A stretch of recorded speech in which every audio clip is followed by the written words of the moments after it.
and welcome to Archive Dive. I'm Maria Lockwood, a reporter with the Superior Telegram. Each month, we dip into files on historic events, people, and places in Superior and Douglas County with local historians. Today, we focus on Superior Senior High School, which brought students from the city's East and Central high schools together in 1965. The new school, dedicated on September 12, 1965, included 2 pools, a language laboratory, and room for 1,800 students. The baby boom generation students attended class in 3 shifts. We'll talk about the strict high school dress code for girls, the building's dedication, and the unique circle structure that defined Superior High School for generations. Helping us dive into the story today is local historian Teddy Meronek. Thanks for joining us, Teddy. Oh, thank you, Maria. So, Superior had 2 high schools and decided, let's make one and bring everyone together. Why did they do that? That's what people think. But really, Superior had nothing to do with it if you dig deep enough. Really? We have the state of Wisconsin to blame. I don't know. To thank? Okay. But in 1959, they passed all of these changes concerning school districts and what they were teaching. And Wisconsin just threw out their old map of school districts in 1959 and created new school districts. And Superior was in school district number 1. Well, that just didn't include Superior. It included Oakland. It included Summit, it included Parkland, it included the town of Superior, and it included Oliver. So those kids out there were no longer county, school children. They were, dropped into the Superior School District. Wow. And so because they were now following the rules that had been laid down by the new rules that had been laid down by the state considering these new school districts. And one of them was that you had to teach 7th and 8th graders home ec and industrial arts. Oh. And none of the schools out there had the facilities for that. Okay. And none of the schools, the elementary schools in Superior had the facilities for that, except Pattison apparently had somewhat of a home ec space in that school. And they also used, for industrial arts, they used that little building that's on 21st Street called the Cannery. Yes. That had been originally a project during the Depression. It was sponsored by the feds. They had students build this building, but that's where they were teaching the industrial arts. So this is a big conundrum for everybody because we have to follow all these rules. We have to educate these kids in that way. Mm-hmm. How are we going to do that? And what was finally decided, they went to this thing they called the 6-3-3 principle. You have 6 grades in elementary school. You have 3 in junior high, and you have 3 in the high school. So what it ended up being is building a new high school in Superior because the high school kids from those townships or villages in Douglas County already came to Superior for high school, but the places they were from funded. They paid tuition.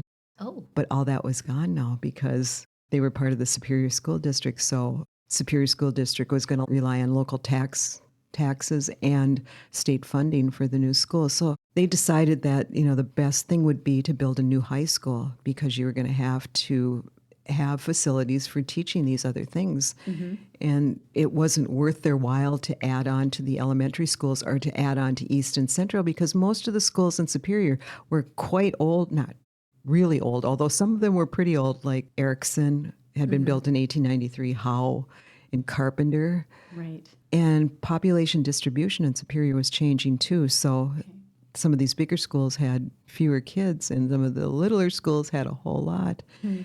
And that was the major problem. That was my generation, the baby boomers. There were just too many of us. And you didn't quite fit in the building. Any place. We did not fit any place. So their only solution was to build this high school, which would have room for 1,800 kids, which was more than that were enrolled at East High School and Central High School. Okay. So they're going to have room for 1,800 kids.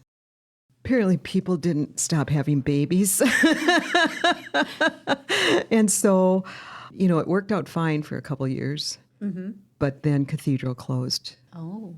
So when did it close? It closed in 1969. Okay. But, Superior thought they had worked this out with this gorgeous new school, that had every facility you could think of, including swimming pools, Right. which no one else in Superior had in a school at that time. They had everything kids needed. The only thing they didn't think about was how many kids are you going to educate, which turned into their biggest problem. Already, like the public schools, the elementary schools, they were filled to capacity too. But it was this problem of the high school, which they thought had been built big enough, but they never had really looked at, I think, closely what population projections were. And they never thought about Cathedral closing. But Cathedral was facing some of the same problems that the schools out in the county were. They had to provide these classes because they had to be certified now. They weren't getting the teachers because the nuns, there was a drop off in how many women were entering the convent and becoming teaching nuns. Right. And funding was also always a problem. And they couldn't offer as many classes as the public school could. So it was decided in '69 they were going to join the already hordes of people. And it is kind of interesting. The first class from Superior Senior High School graduated in 1965. They numbered about 1660 total and this was only 3 grades at Superior High School, sophomore, junior, senior. So they fit within, what had been planned for. In 1969, the beginning of that school year, when Cathedral closed, there were 2,070 people enrolled at Superior Senior High School. So in that short time, and those Cathedral kids just threw it over the top, and they really did not have the space. I attest to that because I was there and I remember. So they had to resort to teaching people in shifts. Wow. But it was a beautiful school. I went to East Junior High, and everybody in my family graduated from East High School. And I was very disappointed that I was the only one who was not going to graduate from East. But I haven't thought about high school this much since I was actually in high school. But I started thinking about it again, and I thought, this school represented who we were as baby boomers. Oh. This was the new space age high school. I mean, it was very slick. It was very streamlined. All the furniture was brand new, and it was very contemporary. And I thought it really did suit us as a generation. This is who we were going to become. And all of those old schools, they were very lovely and all that, but they weren't who we were. Okay. And I just thought about that now, and I thought it probably would have been perfectly fine at East, but this worked out okay in the end, I guess. But it was a conundrum for the administration. Like, what were you going to do with 2,000 kids packed into a school made for 1,800, if that? And only teaching staff. Right. You have a limited, I think it was 76 when it opened up. There were teachers and administrators for the school. There were 76. So I don't know what happened when this influx of people started. How did the shift structure work? At first, they were discussing 2 different options, and they knew well ahead of time. I think there were probably a couple of years where they knew that Cathedral wasn't going to last forever. So they had discussed the shifts, 3 different shifts. Students would be staggered during the day. The other one was like a modular, where they have these huge classes, I don't know, like pods or something. And I thought, I don't think that would have worked. Okay. So they had 3 different shifts, and 2 of them started at 7:30 in the morning. And I thought, I got up that early to go to school. And then the other one was later in the day. I don't know if they came in at noon. It depended on how many courses you were taking to where you were, Okay. when you started and when you left. Like if you could start at 7:30 and leave at 2:30 because you had more classes. Otherwise, you could leave at noon. So that would free up the space for that other shift coming in. Which shift were you on? I was always in the first shift, always. And I always had gym first hour. That's a way to wake up, right? I know. It was, and to top it all off, during that year, 1969, there were 2 teacher strikes. Oh, no. Yeah. And Did school continue during that time? Oh, or did it no. just shut down? Oh, no. How long were you out of school for strikes? I think both of those strikes lasted almost 2 weeks each. Wow. And what the teachers were looking for was an increase in pay, which I do not blame them. Especially when they're like, here, have some extra kids, don't worry about it. I can't even imagine what they went through. And administration, too, when you're dealing with that many teenagers in a school. But yeah, they went out on strike twice. And then I think in 73 they were going to strike again in 75. Oh, no. But they were asking for pay raises. And apparently they got somewhat of what they wanted in the first one, but then they went back out again. But we had to go to school on Saturdays to make up the time because you had to have so many, days in attendance. So we had to do that. I don't think the county kids came in because of the busing issue. Okay. Yeah. So it was a lot of fun. Wow. And then you have that many people in a building. And I think my experience in high school would have been better. I'm just speaking for myself. I came from incredibly small schools, 3 rooms in my Catholic school and then East, and then you go to senior high. But I think if they had everybody, if they could have possibly fit everybody from every grade in the 3, in the schools, it would have been a different experience. It was this coming and going of students during the day where you didn't really feel like you were part of a class because you didn't see people. And there was so seldom that everybody could get together. So, and it was incredibly sad for the cathedral students, especially the ones who were about to be seniors, and they get thrown into coming from like a 400 number count student body of 400, and then you're thrown into this, and then you have the circle. Tell me a little bit about how did they come up with this circle design? Well, they were local architects, Doberman and Helsky. Okay. They also did the Jim Dan Hill Library on the UWS campus. But that's not circular. No, but apparently this was supposed to be more efficient and it would cost less. Oh. Because they could make the corridors shorter and they eliminated one stairway. But my problem was that everything looked alike. Can attest. So, had yes, children there before you could be there 3 years and you still didn't know where you were going. Luckily, I had a clock right by my locker so I could always find it. And then, that was supposed to be the quiet part. Really? This is where all the subjects were taught, the English classes and all of that. And then you went over, they were connected by what we called the link between the circle and the other parts of the school where the gyms were, the swimming pools were, the industrial arts spaces were, the choir, all the music department students were over there too. So that was the noisy part. And this was the quiet part. And I've talked to people ever since I found out I was going to do this. I've been, grabbing people who went to senior high and asked them what their experiences were. And it seems like people who came from Central were not as much intimidated by this circle. And people from smaller schools were. But they said they didn't even think about it because Central was such a huge school. And East was so much smaller. But it was confusing. I believe it. I believe between the shifts and that circle that just goes on forever. And one of the other things they did when they were building the school, it cost $4.5 million to build it.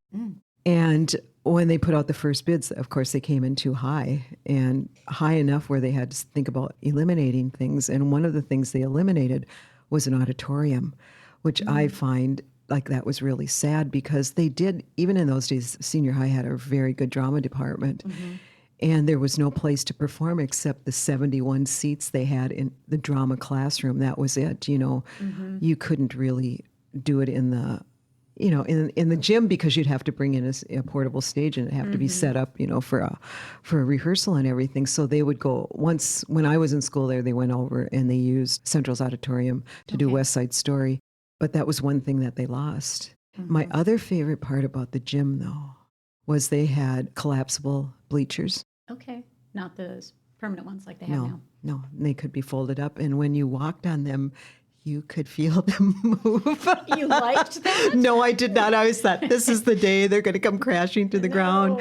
But you could seat about 3,000 people in the gym with the bleachers, and then they had the stadium seating above. So you could get about 3,000 people in there. But, if you got 5, 6, close to 700 people in your graduating class, that limits how many of your relatives and friends can get invited to graduation. Yes, that's always been a problem at Superior Senior High School. So it was kind of, I think we lost some things, by just stuffing that many people into that building. But, school's not about fun. Learning can be fun. I want to talk a little bit about this dress code they had back then. It just seems kind of Today, I mean, kids are allowed to wear a lot of things, even hats. Back then, women were held to a very strict dress code. I know, and I noticed going over it again that there were very few rules that applied to the guys. One was the length of their hair. Really? Yeah, and I think 6 of them got expelled in 1969 because they refused to get their hair cut. And I imagine it wasn't really long compared to Right. now. But that's about the only thing that they really had to adhere to, where the girls, it was the length of your skirts. If you were kneeling down, they couldn't be higher than 4 inches from your knee. You couldn't wear slacks or pants or jeans. Even though you were doing tech ed and gym, you couldn't wear... Oh, you didn't do tech ed. There's this great picture in the first yearbook of senior high. They have these people spread across. I don't know if they were in the cafeteria or where they were, and everyone's dressed either in their sports uniform, all of these things. And there's all these guys, football players, basketball players, there's hockey player, all of this. And the girls are cheerleaders. And I looked at it and I thought this would be a great idea to take that picture and do one of what's going on in high school nowadays and what people can do compared to back then. Apparently, all we could do was adhere to the laws of the dress code, other than there were no sports because Title IX hadn't come into existence yet. So, there were no girls' basketball teams. There was GAA, but, that wasn't really sports. What does GAA Girls Athletic Association, where girls could do things, like play softball and things like that, but they weren't sanctioned sports. So what happened if you came to school in pants, or if you came to school Oh, with you would skirt never and- do that. But say your skirt was a little shorter than you thought. They would warn you, and I think you were sent home. Okay. Yeah, to get something longer. And on a second warning, you had to have a parent. Yeah, they had to come you? with you, and they could expel you. They did expel these guys for having long hair Right, because they had been approached about, you need to conform. And we eventually did end up being able to wear pants. I don't think it was my senior year, maybe, but I used to have to wait for the bus. Because that's how you went to school, was on the city bus. They gave you tokens. They were transportation if you lived more than 2 miles away. I can remember standing out on that bus corner at 7 o'clock in the morning in a short skirt because we couldn't wear pants. That's dangerous around here. Yeah, and if a girl got pregnant in those days in high school, she had to leave. Oh, no. Until she had the baby. They never asked the guys to leave, because they had fathered this child, but the girls had to leave. I worked with someone who was, I think she was 4 years younger than I was. We worked at the East End Bakery together. I was in college and she was in high school, and she invited me to her high school graduation, and I had been maybe 4 years out from graduation, something like that. And I got there and I thought, what has happened? There were girls walking across the stage who were pregnant, and I thought, we couldn't even come to school. They couldn't even come to school in those days. And now, and I thought, I didn't see anything wrong with that. And I thought, wow, things changed that quickly. They did. It's when you let the girls wear the pants, I don't think the pants had anything to do with it. But it's things you would not even think of trying to enforce nowadays. Right. And did it really make a difference? If it's 20 below, somebody should be wearing pants, and not a snowmobile suit, and really. not a skirt 4 inches above your knee. No. So when did Superior Senior High School become Superior High School? I can't remember exactly when that happened, but there seems to have been some confusion with, we always called it SSHS, Superior Senior High School. Well, that's also Solon Springs High School. I heard that was one of the reasonings behind this.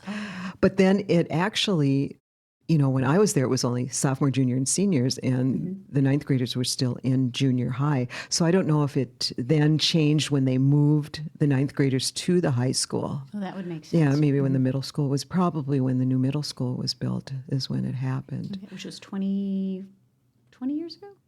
They just celebrated an anniversary. And I Could should be remember. because the old school came down in 2018, Superior Senior High School. Yeah, I went back. They offered tours, or you could come in and see it. Of the circle before they took it down. Yeah, I was surprised at how small it was. I really was, and I thought it was so enormous when I went to school there, but I was surprised at how low the ceilings were. Right. Yeah, it was a different vibe. The school was remodeled, and Yeah. obviously, have you been in the school since? I've been like to the Performing Arts Center, which is older than the rest of the school, and then just in that entryway there, and it's really nice. You know, sometimes you think, oh, gee, I think they should like pay us because we didn't get a chance to go to this school. You know, there was so much room. I just think of all the room in that entryway when you go into the auditorium. It's just amazing how big it is. We could have fit a lot of people in there. You could have. Yeah. But you had a good education experience? I had a good education. I will never, ever slight that. If there had been fewer people there, it probably would have been a little more enjoyable. But then, you know, I'm glad that I went to Superior High School because I met people from all over town. Right. And in the old days, you did not fraternize outside your There was no neighborhood, mingling. really. No mingling. You know, that was it. So, you know, I'm still very, very good friends with a lot of people that went to Central High School or Central Junior High. You know, I'm here to admit it. Okay, and that's Yeah, right. yeah. So it kind of brought everyone together. Yes, it did. It did. It was the end of the rivalries, but it was probably a time for that too. That Right. you know, things would have really gotten out of hand. But you know, and I feel sorry for the, like, as I said, you know, the kids coming from Cathedral that first year, and then the first graduating class from Superior High School. I talked to someone who graduated then, and it didn't seem like there was much. You know, you sort of stayed in your same school set, at least for the seniors. But Doug Sutherland was in that class. Was he? He was also homecoming king that year. Oh, was he? Yeah. And the funny thing is, they decided when they moved to this new high school, they were going to call it Spartan Festival instead of homecoming. And they were going to do everything the same, but no parade. And I thought, what is homecoming without parade? You have to have a parade. So We you can still- get out of school and go watch the parade. Yeah. Yeah. It said something like, well, they reconsidered the next year and went back to the typical homecoming. Oh, good. As they should. Yeah. I was surprised too. I went through the old school newspapers because the library has a run of the Spartan Spectator, as it was called at that time, and how the kids did not mention the strikes in the newspaper. And I wonder if that, you know, if the administration had something to do with that. And they were not as radical as like school newspapers seem to be nowadays, although they did talk about the shifts, you know, and how that was going to be hard for people. But it's a different time. Yes, But the times were a-changing, as Bob Dylan said. definitely. And you were there to see I was it there happen. to see it, yeah, and it would just exploded. It really did. The 60s just exploded, and they changed everything. That's just how it was, you know, and it couldn't have been any other way. When I think of my sisters going to East High School, and I thought, that is just how my life's going to be. The 1960s changed everything in this country, just because of the advances we were making in technology and the violence. And I say the only thing really, truly good about the 1960s was the music. And Superior High School. In Superior High School. There you But, go. you know, it was a different time. It was. Yeah. Well, thank you. You're thank welcome. you for sharing your memories of Yeah. Superior Senior. Superior Senior High School. And thank you for listening to Archive Dive. New episodes are available monthly at superiortelegram.com or wherever you listen to podcasts. If you have a topic you'd like us to explore, email me at mlockwood@superiortelegram.com.